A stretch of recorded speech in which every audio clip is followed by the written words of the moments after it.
Pump के लिए इसमें इंजीनियरिंग और हमारा फायर फाइटिंग है। तो इंजीनियरिंग का 2 पंप है इसमें, एक बोरवेल है, एक WTP है, वो ऑपरेट होता है। और उसके बाद हमारा जो है फायर पंप, जितने भी यहाँ पे फायर पंप लगे हैं, jockey pump, hydrant pump, electrical जितने पंप हैं वो यही से ऑपरेट होते हैं। तो सबसे पहले जो पंप ऑपरेटर होता है उनका काम क्या होता है, पहले आके पंप चेक करना था, फायर पैनल चेक करना था। पहले आप आएंगे तो पंप का प्रेशर चेक करेंगे, वो गेज पे दिख जाएगा। उसके बाद जस्ट पैनल पे आ जाएंगे, क्योंकि ऑपरेट करने के लिए आपके पास सप्लाई होना चाहिए। तो सबसे पहले हम आके इनकॉमर चेक करते हैं। ये हमारा इनकॉमर है। हर पैनल में कोई भी इलेक्ट्रिकल मोटर के लिए जो पैनल इस्टेब्लिश किया जाता है वहाँ पे इनकॉमर दिया जाता है। इनकॉमर का मतलब होता है कि यहीं से पूरे पैनल को सप्लाई डिस्ट्रीब्यूट की जाएगी। जो भी आपका जॉकी पंप है, हाइड्रेंट पंप है, इस पंप में जितने भी पैनल में आपका पंप के लिए लगे हैं यहीं से आपका इनकॉमर से डिस्ट्रीब्यूट किया जाएगा। तो सबसे पहले काम हम आते हैं कि इनकॉमर को ही चेक करते हैं और इनकॉमर में ही वोल्टेज को चेक करते हैं। वोल्टेज और करंट हमारा होना चाहिए। तो भाई पहला होता है कि विजुअल तरीका होता है। सबसे पहले आके आप देख लीजिए, विजुअल तरीके से देखना है। विजुअल में देखने के लिए आपको क्या होता है कि पायलट लैंप को देखेंगे। ये हमारा पायलट लैंप होता है ना। क्या होता है? पायलट लैंप या इंडिकेशन लैंप भी बोलते हैं। तो इसमें क्या करना है कि आप इंडिकेशन लैंप को देखेंगे और पीछे हो जाएगा। तो ये तो आपको पहले ही दिख जाएगा कि RYB। थोड़ा देर बंद कर दीजिए मोटरिया। आते ही हमें क्या करना है कि पहले इंडिकेशन लैंप को देखना है। उसमें दिखते ही हमें पता चल जाएगा कि सप्लाई है कि नहीं। हो सकता है कई बार ये लैंप होता है शॉर्ट सर्किट के होने की वजह से भी ये जलने लगता है। तो हम उस केस में वोल्टेज को चेक करेंगे। और ये हमारा होता है सिलेक्टर स्विच। अब यहाँ से हम RYB का मतलब होता है ये इलेक्ट्रिकल कलर कोडिंग होता है। जो वायर मोटर में जुड़ता है वो RYB से इंडिकेट करता है, वो कलर को कोड किया जाता है। RYB क्या होता है, phase 1, phase 2, phase 3 phase supply को इंडिकेट करने के लिए RYB किया जाता है ना। जिसमें क्या होता है कि फेज रेड हो जाता है, Y का मतलब येलो हो जाता है, B का मतलब ब्लू हो जाता है। और इसके बाद 2 कलर और होते हैं, एक हमारा ग्रीन होता है और एक होता है ब्लैक। तो ग्रीन जो होता है वो अर्थिंग के लिए होता है और ब्लैक होता है वो न्यूट्रल के लिए यूज होता है। अब हम यहाँ से क्या करेंगे, ये तो हमें पता हो गया कि हमारे पास न्यूट्रल सप्लाई होता है, क्योंकि न्यूट्रल हम नेचुरली बनाते हैं यहाँ पे, है ना। जो स्टार डेल्टा मोटर होता है उसमें हम डेल्टा कनेक्शन करते हैं और स्टार कनेक्शन करते हैं। जब 3 फेज को स्टार और डेल्टा में कनेक्ट करेंगे तो वहाँ पे आपको एक न्यूट्रल मिल जाता है ना। वैसे इसमें पैनल में भी न्यूट्रल सप्लाई दिया जाता है। जो हम वोल्टेज चेक करना हो तो कैसे करेंगे? हाँ वही बताएंगे सर, बताने के बाद पूछिएगा अगर नहीं बताएंगे। वो बता रहे हैं, बताने दीजिए, आप शांत रहिए। तो इसके बाद हम क्या करेंगे, RYB देखने के बाद हमें अगर पता चल गया कि है, फिर भी हम क्या करेंगे, सिलेक्टर स्विच निकालिए। तो तीनों फेज में हम इसको रोटेट करके करेंगे। या इसको एक और ऑप्शन करेंगे, सिलेक्टर नॉब, है ना। कहीं कहीं नॉब बोलते हैं, कहीं कहीं स्विच बोलते हैं। तो हम इसे रोटेट करके देखेंगे। RYB कर रहे हैं तो 4 फेज, ये क्या करता है, हमेशा 2 फेज की वोल्टेज सप्लाई को इंडिकेट करता है। इसीलिए यहाँ पे RY लिखा है, यहाँ पे YB लिखा है, यहाँ पे आपका BR लिखा हुआ है ना। यानी ये 2 फेज को कंपेयर करके आपको 400 वोल्टेज दिखा रहा है। सिंगल फेज में होता है 240 वोल्ट, 200 से लेकर 250 तक होता है ना। अब देखिए तीनों में हमारा क्या है, ये हमारा आप हो गया, सेकेंड, यानी हमारा तीनों फेज में प्रॉपर सप्लाई है। तो हम आपको सोचें कि हाँ यहाँ पर सप्लाई है। ये हमारा क्या है, मेन इनकॉमर को बंद करना है तो हम यहाँ से बंद कर सकते हैं। तो ये अभी हम बंद नहीं करेंगे क्योंकि ये हमारा पर्सनल पैनल नहीं है। यहाँ पे इंजीनियरिंग डिपार्टमेंट का भी मशीनें चल रही हैं, तो इनसे हमें कभी भी छेड़ना नहीं है। हम अगर हमें कोई भी इन केस इमरजेंसी होता है तो हम इंजीनियरिंग डिपार्टमेंट से कॉन्टेक्ट करेंगे। ऐसे बंद करेंगे तो हाँ, इसको बंद हर जगह का नहीं बंद होगा, सप्लाई कट नहीं होगा। केवल पंप रूम में जो इलेक्ट्रिकल मोटर है वो हो जाएगा। एक बाहर बोरवेल चलता है इससे और एक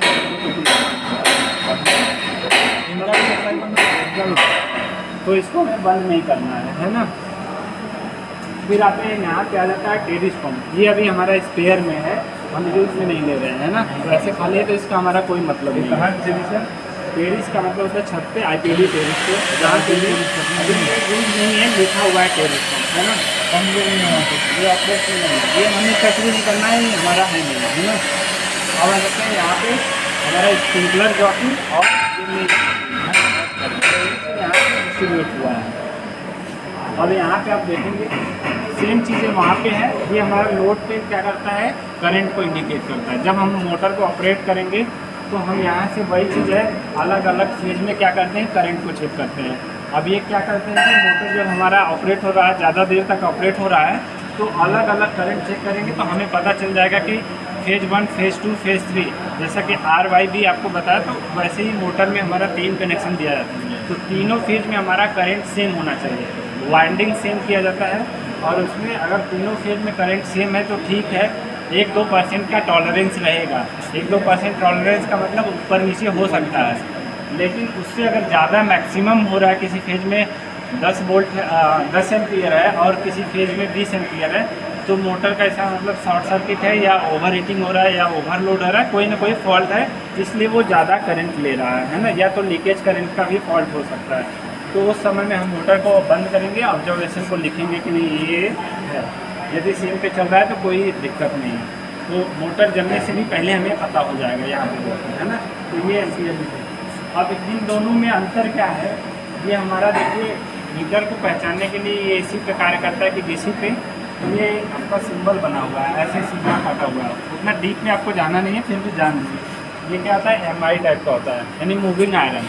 मूविंग आयरन जो हमारा मीटर होता है वो AC और DC दोनों पे कार्य करता है। उसका पहचान यही होता है, जो सिग्मा बना के ऐसे काट दिया है ना।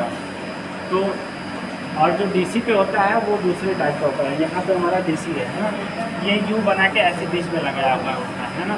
तो ये मूविंग कॉइल होता है, ये केवल DC पे वर्क करेगा, ये मूव करेगा, ये नहीं सेम ऐसे। और इसमें अगर डीप में जाएंगे तो इसमें एक ऐसे करके लाइन खींचा हुआ है ऐसे, वो इंडिकेट करता है कि इसको हॉरिजॉन्टल प्रयोग नहीं करना है, वर्टिकल ही यूज़ करना है। यदि आप इसे हॉरिजॉन्टल करेंगे तो ये ख़राब हो जाएगा, उतना अच्छा से वर्क नहीं करेगा, इसकी रीडिंग सही नहीं देगा।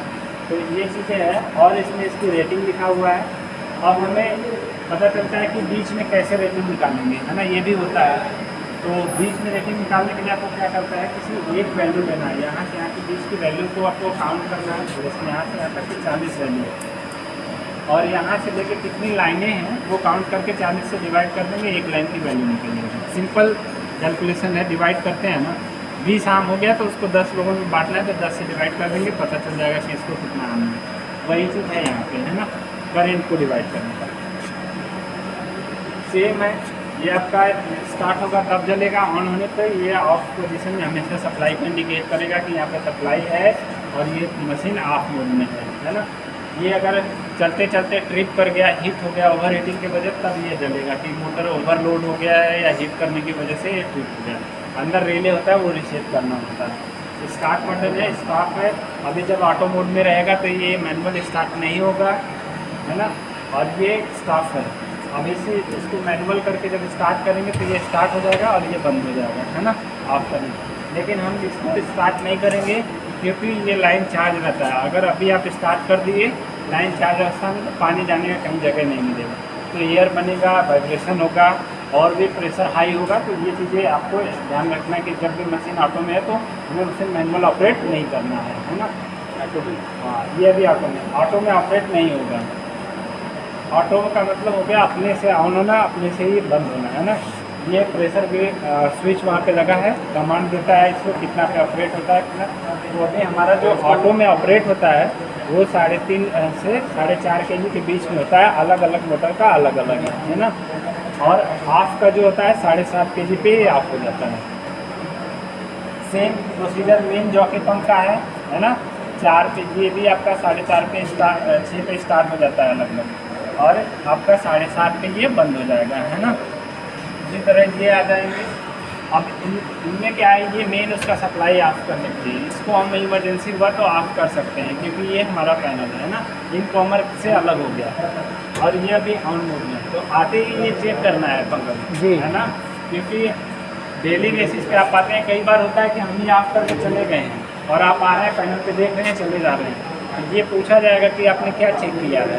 आप लोग के साथ भी ऐसा होता है कि आपको अभी रोज़ ट्रेनिंग दिया जा रहा है, लिखवाया जा रहा है, हो सकता है कहीं का फायर एक्सटिंग्विशर हटा दिया गया और आप रोज़ देख रहे हैं, उसको ऑब्जर्व नहीं कर रहे हैं, तो ये आपसे पूछा जाएगा कि नहीं हाँ आप क्या चेक कर रहे थे, है ना।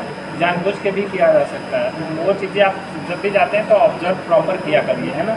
तो जब भी पैनल पे आना है तो उसमें देखना है कि सप्लाई है कि नहीं, ऑफ मोड में है, कौन से पोजीशन पे है, ऑटो में है कि नहीं, हो सकता है मैंने इसको ऑफ कर सकूँ। तो ये आप डेली बेसिस पे अगर चेक नहीं करेंगे, ऐसे आके देख के चले जाएंगे तो आपको पता नहीं चलेगा, क्योंकि इसमें सारा स्विच ही लगा हुआ है सेम कलर का, तो आपको डाउट हो जाएगा। तो ये आपको प्रॉपर पढ़ के देखना है कि कौन सा ऑटो में पंप है, कौन सा मैनुअल में है ना। सेम आ जाएगा इस तरह मेन पंप का, हाइड्रेंट पंप का है, वर्किंग कंडीशन सेम है, ऑपरेशन सेम है ना, स्विच सेम है। बस ये भी हम इसको क्या करते हैं, मैनुअल में रखते हैं। क्यों? क्योंकि जॉकी पंप हमारा जो भी लाइन में लीकेज होता है, अब इसको ऑटो में क्यों नहीं रखते हैं और इसको ऑटो में क्यों रखते हैं, कोई बताए? रीजन है कि ये ज़्यादा HP का मोटर है, कम HP का मोटर है। जब हमारा प्रेशर जो जाएगा तो उसमें जो है कि ना कब क्लेम कहीं फिर छटने का रहेगा, इसकी वजह से। और इसका कम है। फिर भी ये तो मान लीजिए उतना भी 7 kg में जाके बंद कर दे रहे हैं, फिर क्या दिक्कत है? हमारा क्योंकि यहाँ वो पे हमारा 7 मेन kg पंप है ना, ये हमारा जॉकी पंप है। तो मेन पंप को हम क्या है क्या पर्टिकुलरली ज़्यादा यूज नहीं करते हैं। जब वैसा कंडीशन आता है तब हमने मेन पंप को यूज और करते हैं। और एक बात है कि इसको मैनुअली बंद करेंगे, ऑटो में वो बंद नहीं होगा, मैनुअली बंद करना पड़ेगा। अगर हम लोग उधर हैं तो ये ऑटो में चालू हो गया और चलता ही रहा, मैनुअली बंद नहीं करेंगे तो लाइन जा रही है, उसके लिए हमें सबका रीजन सही है। टेक्निकल टर्म में इन्होंने भी सही बहुत बढ़िया बताया कि ये बड़ा पंप है, तो क्या करेंगे कि अगर इसको चलाएंगे तो ये ज़्यादा प्रेशर से पानी देगा, है ना, तो झटका देगा लाइन में। लेकिन ये क्या है, छोटा पंप है ना। और दूसरा ये आपने बताया कि ये ऑटो में है तो ये बंद नहीं होगा, क्योंकि हम हाइड्रेट पंप को फायर फाइटिंग के सिस्टम के दौरान ऑटो में रखते हैं, तो ये हमेशा चलता रहेगा। तब भी ये हाई प्रेशर देगा और पूरी लाइनें क्लैंप पे हैं तो छटकने का होगा, है ना। लेकिन जॉकी पंप को रखने का रीज़न यही होता है, उसको टेक्निकल टर्म में बोलते हैं हैमरिंग होना, वाटर हैमरिंग, है ना, यानी पानी का प्रहार देना। हैमर मतलब ठोकना होता है, किसी चीज़ को हम ठोकते हैं तो बोलते हैं हैमरिंग कर रहे हैं, है ना। तो यहाँ पे क्या होगा, वाटर हैमरिंग होने लगेगा।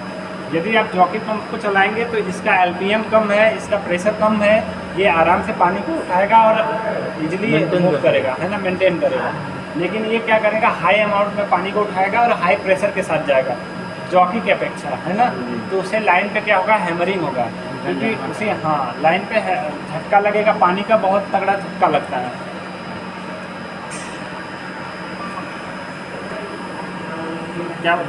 क्या होगा, अगर ज़्यादा पानी झटके से देगा तो हैमरिंग का ज़्यादा होगा, है ना, तो उससे लाइन पे प्रभाव पड़ेगा, वॉल कटने का दिक्कत होगा, NRB पे प्रभाव पड़ेगा, यदि हाफ वॉल बंद किए तो उस पर भी दिक्कत होगा, बहुत सारी दिक्कतें आती हैं।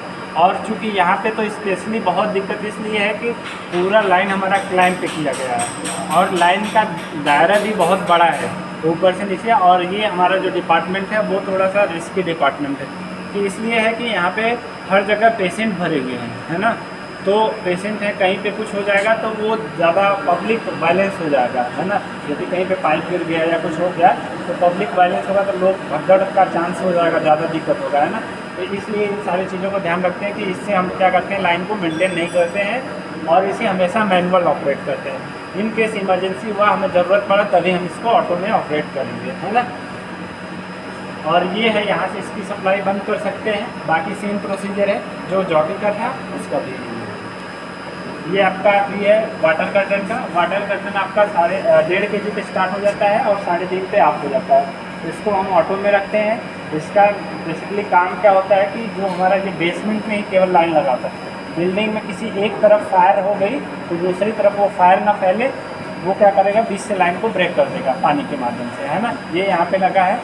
अभी तो हम ऑपरेट नहीं कर सकते, संडे को अगर रह गए आप लोग तो ऑपरेट करके दिखाएंगे, है ना, क्योंकि यहाँ पे बहुत सारी गाड़ियाँ खड़ी हैं तो भिज जाएंगे। अच्छा, संडे को आप लोगों का ऑफ रहता है ना। चलिए ठीक है, फिर कभी मॉर्निंग में मिलेंगे तो बता देंगे, है ना। ये आपका DC के लिए है, ये DC वोल्टेज इंडिकेट करेगा, बाकी सेम प्रोसीजर है।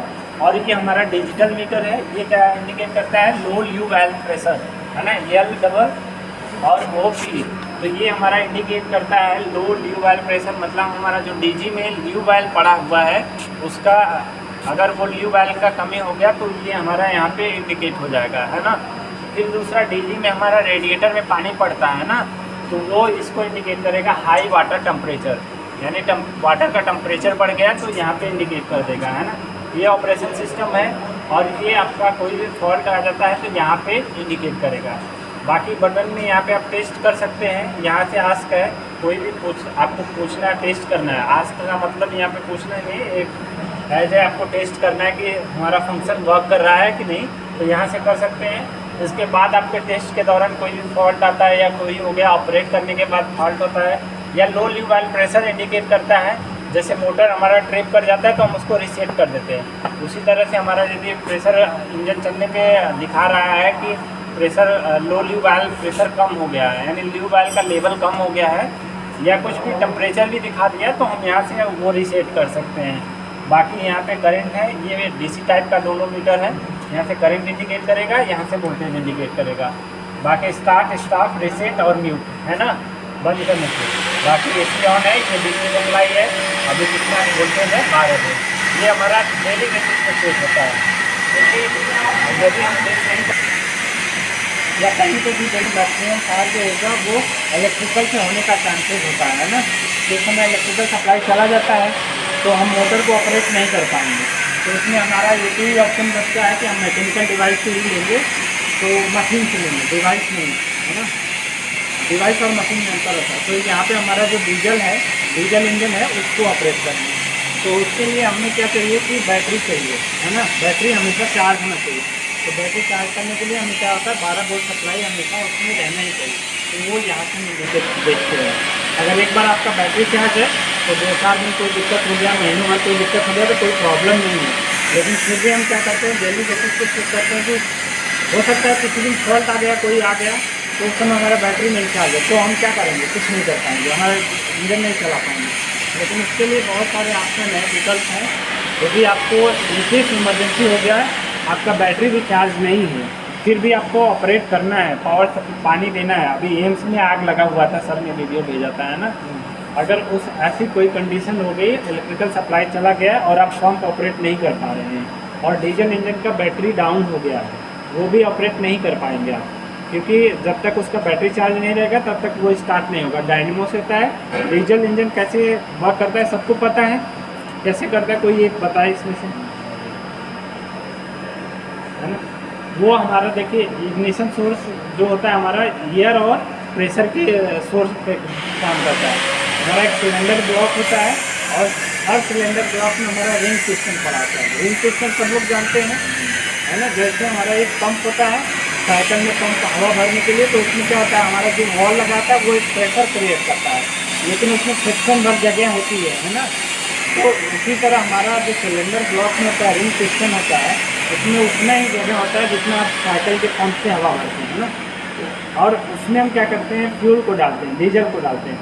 जब हम डायनेमो से चलाते हैं तो वो ऊपर नीचे करता है, और ऊपर नीचे करने की वजह से हाई एयर और फ्रिक्शन की वजह से वहाँ पे क्या होता है, हीट पैदा होता है, और जब हमारा फ्यूल जाता है तो वो जल जाता है, और जो फ्यूल जलता है तो वो धुआं बनता है। तो धुआं सिलेंडर में निकलने का कहीं जगह नहीं होता है, तो वो क्या करेगा, पिस्टन को मूव करेगा तो वो साइकिल प्रॉपर लगातार या कंटिन्यूसली चलने लगेगा, जिससे हमारा इंजन वर्क करता है। तो पहले हमें ये इससे स्पष्ट हो जाता है कि इंजन को स्टार्ट करने के लिए हमको मोटर से घुमाना पड़ेगा, है ना, इलेक्ट्रिकल मोटर से घुमाना पड़ेगा।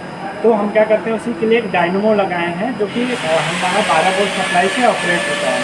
तो वो क्या करता है, इंजन को 1-2 बार रोटेट कराता है। जैसे गाँव में हमारा इंजन होता है तो हम पहले मैकेनिकल ऊर्जा हाथ से उसको देते हैं, है ना, तब वो स्टार्ट होता है। अब क्योंकि यहाँ पे बड़ा सिस्टम है तो वो हम हाथ से नहीं घुमा पाएंगे, तो उसके लिए डायनेमो लगा दिया गया है, और वो क्या करेगा, 12 वोल्ट सप्लाई पे ऑपरेट होगा। इसलिए हमारा हमेशा 12 वोल्ट सप्लाई, डीसी सप्लाई होना ही चाहिए, और बैटरी हर कंडीशन में चार्ज होना चाहिए। अब इन केस आता है कि इमरजेंसी सिस्टम में हमारी लापरवाही किसी वजह से बैटरी डैमेज हो गया नहीं है, अब हमें पानी पीना है, तो क्या ऑप्शन रहेगा, कोई जुगाड़ बदल कुछ भी बताइए। डीजी सीट भी, हाँ, डीजी का ही है। बैटरी जब चला गया तो रहता है, वो सब स्टेशन से आता है। सब स्टेशन का जब सप्लाई कट होता है तो हम क्या करते हैं, तुरंत डीजी ऑन करते हैं, तो वो तो उसी वायर से वो क्या आती है ना, जिससे सब स्टेशन से आता है। इससे सब स्टेशन से इस पैनल में सप्लाई आएगा, उसी वायर से डीजी में भी तो इसी पैनल में आएगा। दोनों तो साथ में ऑपरेट करते नहीं हैं। जब हमारा सब स्टेशन का सप्लाई चला जाएगा, जो हमारा बाहर से आ रहा है, वो अगर सप्लाई चला गया डीजी, तब हम उसके बाद डीजी स्टार्ट करते हैं, तो उसी वायर से होके इसमें आता है ना। तो जो शॉर्ट सर्किट होगा, हो सकता है बीच में से ही वायर शॉर्ट है, तो आप डीजी से सप्लाई यहाँ लाएंगे कैसे? नहीं ना पॉसिबल। उस केस में जानते हैं क्या करेंगे, पूरा अपना मोटर सप्लाई हर जगह से खत्म हो गया, जो टेरिस अपना टैंक बनाया गया है उससे हम अपना फायर फाइटिंग कर सकते हैं। हाँ, उस समय में क्या करेंगे, डाउन कॉमर सिस्टम ही यूज करते हैं, है ना। इसीलिए डाउन कॉमर सिस्टम बनाया गया। ये इंटरव्यू में क्वेश्चन पूछा गया था मुझसे, है ना। तो प्रेशर मिलेगा। हाँ, प्रेशर मिलेगा। वहाँ पे पंप लगा रहता है, लेकिन हालांकि यहाँ पे नहीं लगा है। तो आपका बिल्डिंग क्या है, हाई रेजिंग बिल्डिंग है। ये लगभग 7th फ्लोर पे जाएंगे तो लगभग 25 मीटर के आसपास पड़ जाएगा, है ना। तो वहाँ से पानी का ग्रेविटेशनल फोर्स बहुत ज़्यादा होगा, नीचे ही लाना है, ऊपर नहीं चढ़ाना है। ऊपर तो आपको ऑलरेडी मिलेगा, है ना। दूसरा है, यहाँ पे एक और ऑप्शन हो जाएगा हमारे पास कि इतनी सारी बाइक खड़ी हैं, है ना। तो हमें क्या करना है कि प्लांट को सेव करना है किसी तरह, तो हम बाइक की बैटरी खोल लेंगे, हम अपने स्टाफ की खोल लेंगे, बैटरी को पैरेलल मिला के कनेक्ट करके डीजी को स्टार्ट कर देंगे। 2 बैटरी स्टार्ट कर देंगे, हो जाएगा स्टार्ट, है ना। ज़्यादा ज़रूरत नहीं पड़ेगा, सिर्फ 2 बाइक की बैटरी को कनेक्ट करके स्टार्ट कर सकते हैं। इमरजेंसी में तो ये भी तो हो सकता है ना। मतलब कहीं से भी सप्लाई आप बोले तो बिंदा हो जाएगा, वो जुगाड़ तो करना तो है। ये भी होता है। तो यही है पैनल का सिस्टम। इसमें कोई आपको डाउट हो, कुछ भी पूछना हो तो पूछ लीजिए। ये आपका सायरन लगा होता है इसमें, है ना। वहाँ पे पैनल पे अगर कोई भी फॉल्ट आता है तो सायरन लगा होता है, तो इससे हम आपको म्यूट कर देते हैं। तो सायरन को म्यूट करने के लिए बटन है। वो ओनली फॉर डीजी के लिए ये क्या? ये केवल स्पेशली डीजल पंप के लिए। और कोई क्वेश्चन कुछ भी पूछना है आप लोगों को भाई?